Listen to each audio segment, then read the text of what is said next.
Alors on va commencer par redonner des définitions que vous avez vues au collège. Une solution, c'est donc un mélange entre un solvant qui est un liquide et un soluté qui est une espèce dispersée dans le solvant. Bon, ça c'est un peu théorique, on va aller voir ce que ça donne en pratique.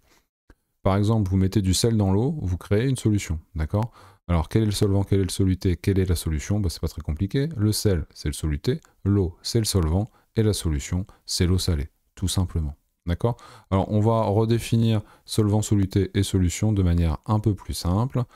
Une solution, donc c'est donc un solvant plus un soluté. Le solvant, ce sera toujours l'eau dans une solution aqueuse, donc ça simplifie. Le solvant, vous retenez que c'est l'eau, parce qu'on est dans une solution aqueuse. Aqueuse, ça vient de aqua qui veut dire eau en latin. Donc le solvant dans une solution aqueuse, ce sera toujours l'eau. Et le soluté, c'est souvent un solide en poudre. Ça peut être un gaz, mais c'est plus rare. Si on va voir ce qui se passe au niveau microscopique, qu'est-ce qu'on observe? Le solvant, ce sont des molécules d'eau, comme ça, dispersées. Le soluté, ici c'est le sel, ce sont des ions sodium et des ions chlorure. Et la solution, c'est le mélange de tout ça. On définit la concentration en masse comme étant la masse de soluté dissous par litre de solution. Pour calculer, c'est pas très compliqué, voilà la formule. Cm, la concentration en masse, donc sera mesurée en grammes par litre, c'est la masse de soluté en grammes divisé par le volume de solution en litres. On peut simplifier en disant que Cm, c'est M sur V. Alors un premier type d'exercice avec la concentration en masse, c'est par exemple une canette de soda, on vous dit que pour 100 ml, il y a 9 grammes de sucre et on vous demande de calculer la concentration en masse de sucre. Bon, on va appliquer directement la formule, mais avant de faire ça, il faut qu'on convertisse le volume doit être en litres, là il est en millilitres, 100 divisé par 1000, ça fait 0,1 litre, donc voilà le volume converti en litres. Maintenant on applique la formule, Cm égale M 9 grammes, divisé par V 0,1, 9 divisé par 0,1, ça fait 90 grammes par litre. Deuxième exemple, là cette fois-ci on vous dit que vous avez 20 centilitres de jus d'orange dans un verre et que la concentration de sucre dans ce verre c'est 100 grammes par litre. Et on vous demande de calculer la masse de sucre dans le verre. Alors cette fois-ci ce qu'on veut c'est la masse, d'accord? Donc le volume il va falloir le faire passer de l'autre côté. Comme c'est une division à droite, pour le faire passer à gauche, il faut faire une multiplication. On trouve donc que M égale Cm fois V. On va pouvoir appliquer cette nouvelle formule. D'abord, on convertit le volume. Le volume, c'est 20 centilitres. Converti en litres, ça fait 0,2. Ensuite, on applique la formule M égale Cm fois V. M égale donc 100 fois 0,2. Ça fait 20 grammes. Dans cette partie, nous allons comparer la concentration en masse et la masse volumique pour que vous ne les confondiez pas. Il y a des risques de les confondre. La masse volumique, on l'a vu dans la leçon précédente. La concentration en masse, on vient de le voir. Et il y a des risques de les confondre. Pourquoi? Regardons les formules. Les formules ont l'air d'être les mêmes. Rho, la masse volumique, c'est M divisé par V. La concentration en masse, Cm, c'est aussi M divisé par V. Donc si on va un peu vite, on peut penser que c'est la même chose, alors qu'on va voir que c'est pas du tout la même chose. On va le vérifier ensemble. On va y aller pas à pas. Commençons par mesurer le volume pour calculer la masse volumique. Pour mesurer le volume, j'ai pris une éprouvette graduée, dedans j'ai mis une eau salée, je mesure le volume, je trouve un volume V. Pour la concentration en masse, je dois faire exactement la même chose. Je dois mesurer aussi le volume de toute la solution. Donc en fait, les volumes sont les mêmes. Donc c'est pas là que la différence se fait. La différence va se faire, vous allez voir, au niveau des masses. On continue, je mesure la masse pour pouvoir calculer ma masse volumique. Je prends la masse de toute la solution. Voilà. Pour la concentration en masse, je vais prendre la masse, mais uniquement du sel, uniquement des ions. D'accord? Donc c'est là que la différence se fait. C'est au niveau des masses. Pour la concentration en masse, je prends seulement la masse du soluté. Pour la masse volumique, je prends toute la solution. Donc les masses sont différentes. C'est pour ça que les résultats seront différents. Si on gratte un petit peu dans les formules, qu'est-ce qu'on va trouver? On va voir que la masse volumique, c'est la masse de solution divisée par le volume de solution, alors que la concentration en masse, c'est la masse de soluté divisée par le volume de solution. D'accord? En fait, ces deux grandeurs sont complémentaires, mais elles n'ont pas la même utilité. La masse volumique nous indique si un certain volume d'un échantillon est plus ou moins lourd, alors que la concentration en masse nous indique si une solution est plus ou moins salée, plus ou moins sucrée ou plus ou moins colorée. Voilà. Alors une dissolution, c'est le fait de dissoudre un soluté dans un solvant pour former une solution. Comment on va procéder? On va procéder étape par étape. La première étape, c'est de peser le soluté. On pèse le soluté, une fois qu'on a la quantité de soluté que l'on veut, on va verser le soluté dans une fiole jaugée. Une fiole jaugée, c'est un élément de verre particulier, c'est un élément de verre qui est jaugé, donc qui a une seule graduation. Il ne peut mesurer qu'un seul volume. D'accord? Donc il faut bien choisir sa fiole jaugée au début, après c'est trop tard. Une fois qu'on a mis le soluté dans la fiole jaugée, on va ajouter de l'eau petit à petit en mélangeant tout doucement. La géométrie de la fiole jaugée est faite pour mélanger, justement. Les parois en bas sont inclinées de telle façon que si on mélange, les gouttes ne sortiront pas de la fiole jaugée. Okay? À la fin, on va compléter jusqu'au trait de jauge, on bouche et on agite, notre solution est prête. Maintenant, on peut calculer la concentration en masse de notre solution. Comment on fait? On a pesé le soluté tout à l'heure. On a donc une masse. La fiole jaugée a un volume. On a une masse et un volume. La masse de soluté, le volume de la solution. On applique la formule Cm égale m sur V et on obtient la concentration en masse de notre solution. Alors, on pourrait croire qu'on peut dissoudre n'importe quelle masse de soluté dans n'importe quel volume de solution. Mais c'est pas vrai. Il existe une concentration en masse maximale. Si on dépasse cette valeur, on ne peut plus dissoudre de soluté dans le solvant. Pour le sel, par exemple, c'est 358 grammes par litre. Si on a une solution qui contient 358 grammes de sel par litre de solution, si vous rajoutez du sel, le sel ne se mélangera pas et il va tomber au fond. On aura une solution qui sera saturée, le mélange va devenir hétérogène.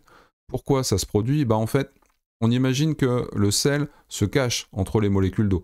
Les molécules d'eau sont très nombreuses, mais elles ne sont pas en nombre infini. Ce qui veut dire que le nombre de cachettes entre les molécules d'eau n'est pas infini non plus. Une fois qu'on a mis suffisamment de sel pour que toutes les cachettes soient occupées entre les molécules d'eau, si on rajoute du sel, il pourra plus se cacher. Donc on va le voir, et on va le voir comment? Il va tomber au fond et la solution sera hétérogène. Alors une dilution, c'est le fait d'ajouter du solvant dans une solution. C'est ce qu'on fait naturellement quand on prend du sirop de menthe ou de grenadine et qu'on rajoute de l'eau dedans pour que ça ait un goût moins sucré. Dans un laboratoire, on va procéder avec précision. Comment on va faire? Je vais vous montrer ça juste après.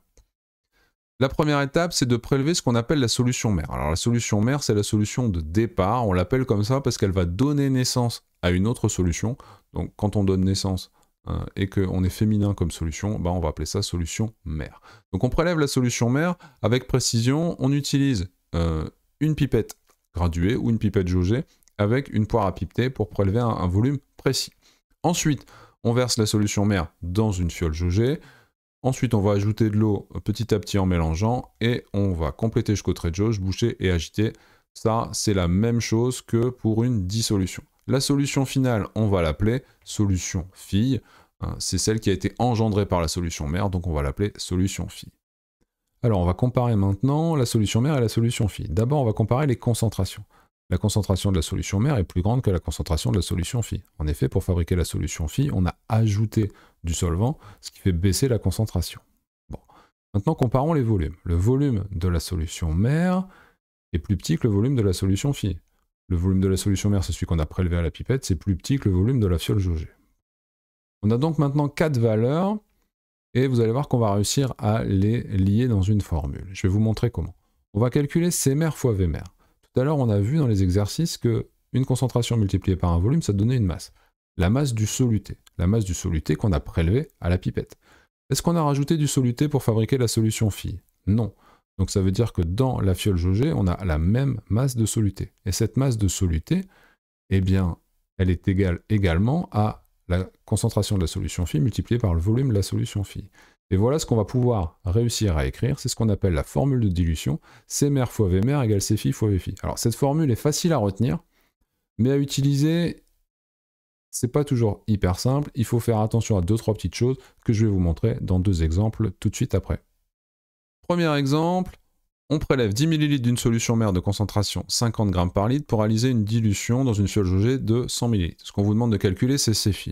Vous avez 3 valeurs et parfois, en faisant un exercice, vous pouvez vous prendre les pieds dans le tapis et pas savoir à quoi correspond chaque valeur. Bon, donc qui est qui? On va regarder ça. La première valeur, c'est 10 ml. On prélève 10 ml d'une solution mère, donc ça, c'est Vmère. Ensuite, de concentration 50 g par litre, donc 50 g par litre, c'est la concentration de la solution de départ, donc ça c'est Cmère. Il nous reste le volume de la fiole, ça c'est Vφ, donc on a identifié toutes nos valeurs, maintenant il faut calculer Cφ. comment on va faire ça? On a la formule qui est en haut, Cmr fois Vmr égale Cphi fois Vphi. Vphi, on va le passer de l'autre côté. Comme c'est une multiplication à droite, pour le passer de l'autre côté à gauche, on va diviser. Et ça va nous donner Cphi égale Cmr fois Vmr divisé par Vphi. Il nous reste ensuite à remplacer chaque valeur par le chiffre associé. Cmr c'est 50, Vmr c'est 10 et Vphi c'est 100. Si on applique le calcul, ça nous fait 5 grammes par litre. Ok? Deuxième exemple, on veut fabriquer une solution de concentration 10 grammes par litre à partir d'une solution à 50 grammes par litre avec une fiole jaugée de 100 ml. Bon. Donc combien faut-il prélever? Ce qu'on cherche caché derrière cette question, c'est Vmr. Ça, c'est pas forcément évident pour tout le monde, mais donc combien il faut prélever, ce sera Vmr et on va le prélever avec une pipette.